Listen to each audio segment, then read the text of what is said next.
అసలు యూరోపియన్లు తమ సర్వస్వాన్ని పణంగా పెట్టేసి భారతదేశానికి ఒక కొత్త సముద్ర మార్గాన్ని వెతకడానికి ఎందుకు అంతలా తెగించారు? చూట్టానికిదొక సింపుల్ ప్రశ్నలా అనిపించొచ్చు, కానీ దీని వెనుక శతాబ్దాల చరిత్ర ఉంది. అపారమైన సంపద కొల్లగొట్టాలన్న ఆశ ఉంది. అంతేకాదు, అంతులేని సాహసం కూడా దాగి ఉంది.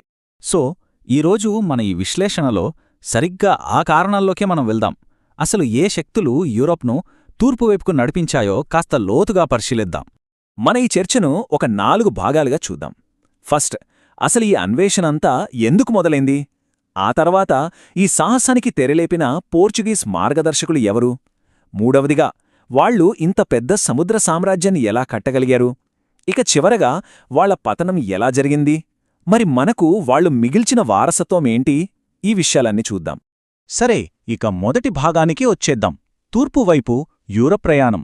అసలు ఏ పరిస్థితులు యూరప్ను సముద్రం దాటి కొత్త దారుల కోసం వెటికేలా చేశాయి? చూడండి, భారతదేశానికి కొత్త రూట్ వెటకాలి అనే ఆలోచన వెనుక ఏదో ఒక్క కారణం లేదు. ఇది చాలా కాంప్లెక్స్. ఒకదానితో ఒకటి పెనవేసుకుపోయిన ఎన్నో కారణాలున్నాయి. పొలిటికల్, ఎకనామికల్, సోషల్ ఇలాంటి చాలా విషయాలు కలిసి మొత్తం యూరప్ని సముద్రం వైపు చూసేలా చేశాయి. ఈ కథకు మూలం 1453లో ఉంది. కాన్స్టాంటినోపిల్ పతనం. ఇది మామూలు విషయం కాదు, చరిత్ర గతిని మార్చేసిన సంఘటన. యూరప్కి, ఆసియాకి మధ్య ఉన్న మెయిన్లాండ్ రూట్ ఒక్కసారిగా క్లోజ్ అయిపోయింది.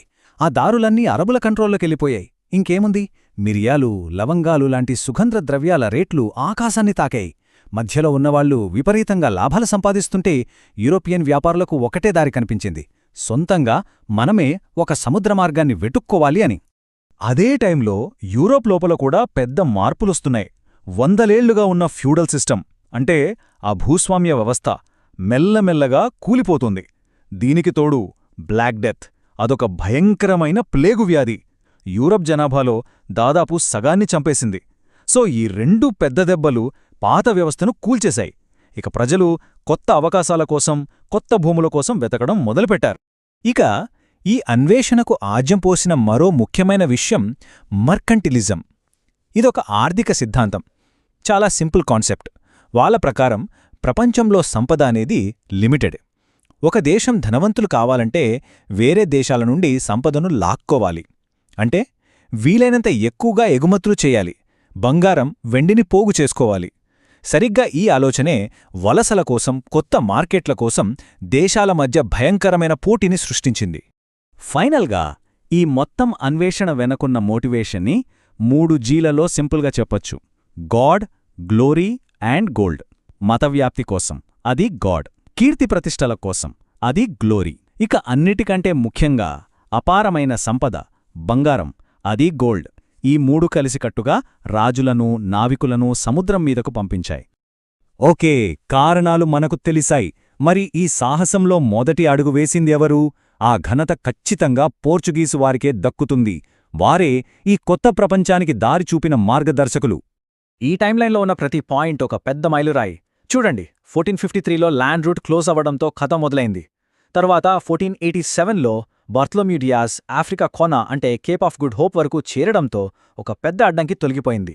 ఇక 1494లో టార్డేస్ సిల్లాస్ ఒప్పందం. ఇది చాలా ఇంట్రెస్టింగ్. దీని ప్రకారం పోర్చుగల్, స్పెయిన్ ప్రపంచాన్ని 2గా పంచుకున్నాయి.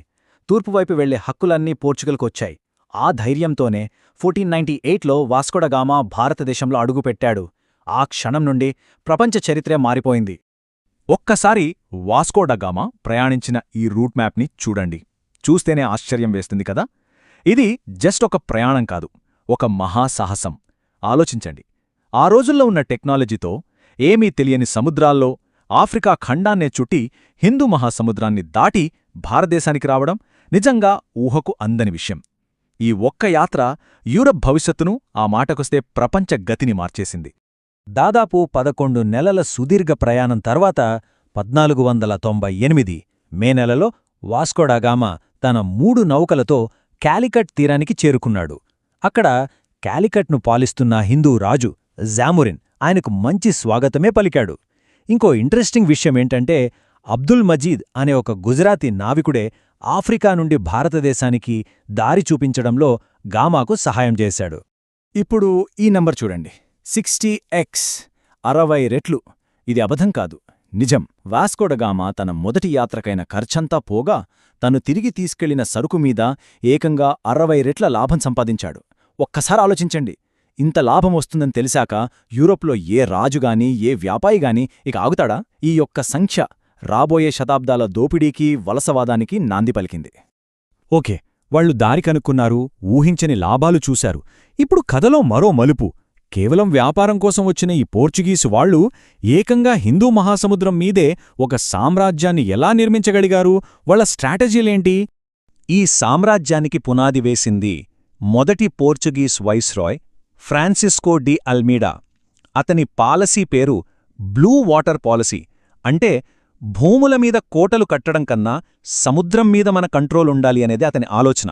ఈ కంట్రోల్ కోసం కార్టాజ్ అనే ఒక సిస్టమ్ని తీసుకొచ్చాడు. ఇది లైసెన్స్ కాదు, ఒక రకంగా చెప్పాలంటే సముద్రం మీద కట్టే మామూలు.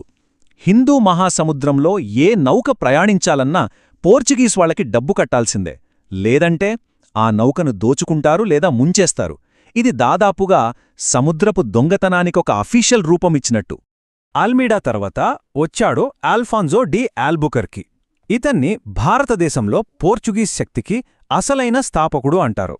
ఎందుకంటే ఇతను అల్మీడా బ్లూ వాటర్ పాలసీని పక్కనపెట్టి భూభాగాల మీద కూడా మన పట్టు ఉండాలి అని నిర్ణయించుకున్నాడు. ముఖ్యమైన ఓడరేవులను మన కంట్రోల్లోకి తెచ్చుకుంటే సముద్ర వాణిజ్యం మొత్తం మన చేతిలో ఉంటుంది అనేది అతని ప్లాన్. అల్బుకెర్కీ ప్లాన్ చాలా క్లియర్గా ఉండేది.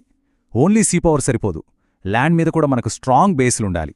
అందుకే 1510లో బీజాపూర్ సుల్తాన్ నుండి గోవాను స్వాధీనం చేసుకున్నాడు. దాన్ని వాళ్ళ హెడ్ క్వార్టర్స్గా మార్చేశాడు. అక్కడితో ఆగకుండా రెడ్ సీ నుండి మలక్కా వరకు ట్రేడ్ రూట్లో ఉన్న కీలకమైన పోర్ట్లన్నిటినీ తన కంట్రోల్లోకి తెచ్చుకున్నాడు. ఇతను కేవలం యుద్ధాలతోనే ఆగలేదు. తను పరిపాలించే ప్రాంతాల్లో సతీసహగమనాన్ని నిషేధించాడు. పోర్చుగీస్ వాళ్ళు ఇక్కడి మహిళలను పెళ్లి చేసుకోవడాన్ని ప్రోత్సహించాడు. ఎందుకంటే అలా చేస్తే ఇక్కడ సమాజంలో వాళ్ళు కలిసిపోవచ్చు అని. చివరిగా మనం ఈరోజు తినే పొగాకు, జీడిపప్పు ఇలాంటి కొత్త పంటలను ఇండియాకు పరిచయం చేసింది కూడా అల్బుకెర్కీనే. అయితే ఇక్కడొక ప్రశ్న వస్తుంది. యూరోప్లోనే ఒక చిన్న దేశం పోర్చుగల్ ఇంత పెద్ద హిందూ మహాసముద్ర ప్రాంతాన్ని ఎలా శాసించగలిగింది? దీనికి సమాధానం 2 విషయాల్లో ఉంది. ఒకటి వాళ్ల బలం, 2 ఇక్కడి బలహీనత. వాళ్ల బలమేంటి? ఫిరంగులతో కూడిన శక్తివంతమైన నౌకలు. మరి మన బలహీనత? ముఖ్యంగా దక్షిణ భారతదేశంలో అప్పుడు రాజకీయ ఐక్యత లేదు, ఎవరికి వారే. ఇక మొఘలుల విషయానికొస్తే వాళ్లు భూమి మీద చాలా బలంగా ఉన్నారు, కాని వాళ్లకు బలమైన నావికాదళం లేదు. సరిగ్గా ఈ బలహీనతలే పోర్చుగీస్ వాళ్లకొక వరంలా మారాయి. ప్రతి సామ్రాజ్యానికి ఒక ముగింపు అనేది ఉంటుంది కదా. పోర్చుగీస్ వాళ్ల కథ కూడా అంతే. మరి ఇంత బలంగా ఉన్న వాళ్ల పవర్ ఎలా పడిపోయింది? వాళ్ళు వెళ్ళిపోతూ మనకు ఏం మిగిల్చి వెళ్లారు? పోర్చుగీసుల పతనమనేది ఒక్కరోజులో జరిగింది కాదు. దాని వెనక చాలా కారణాలున్నాయి. మొట్టమొదట వాళ్ల మత అసహనం. బలవంతపు మత మార్పిడులు, నిజాయితీలేని వ్యాపార పద్ధతులు వాళ్లకే శత్రువులను పెంచాయి. అదే సమయంలో వాళ్లకు బ్రెజిల్లో ఒక పెద్ద బంగారంగాని దొరికినట్టయింది. దాంతో వాళ్ల ఫోకస్ అంతా ఇండియా నుండి అటు మళ్ళింది. ఇక ఫైనల్ దెబ్బెక్కడ తగిలిందంటే వాళ్లకన్నా పవర్ఫుల్ అయిన డచ్, ఇంగ్లీష్ వాళ్లు పోటీలోకి రావడం. దానికి తోడు ఇక్కడే మరాఠాలలాంటి బలమైన శక్తులు కూడా ఎదురు తిరగడంతో వాళ్ల పతనం ఖాయమైపోయింది. ఈ పతనంలో ఒక మేజర్ టర్నింగ్ పాయింట్ ఉంది. అదే 1612లో జరిగిన స్వాలీ యుద్ధం. సూరత్ దగ్గర జరిగిన ఈ యుద్ధంలో British East India Company Portuguese నౌకాదళాన్ని చిత్తుచిత్తుగా ఓడించింది. ఈ ఒక్క విజయంతో మొఘల్ చక్రవర్తి జహంగీర్కి బ్రిటిష్ వాళ్ల నేవల్ పవర్ మీద నమ్మకం కలిగింది. అక్కడ నుండి ఇండియాలో బ్రిటిష్ వాళ్ల ప్రాబల్యం పెరగడం, పోర్చుగీస్ వాళ్ల ఆధిపత్యం తగ్గడం మొదలైంది. అయితే వాళ్ల కథలో కేవలం యుద్ధాలు, దోపిడీలే లేవు. మనకు తెలియకుండానే వాళ్లు మన సంస్కృతిలో ఒక భాగమైపోయారు.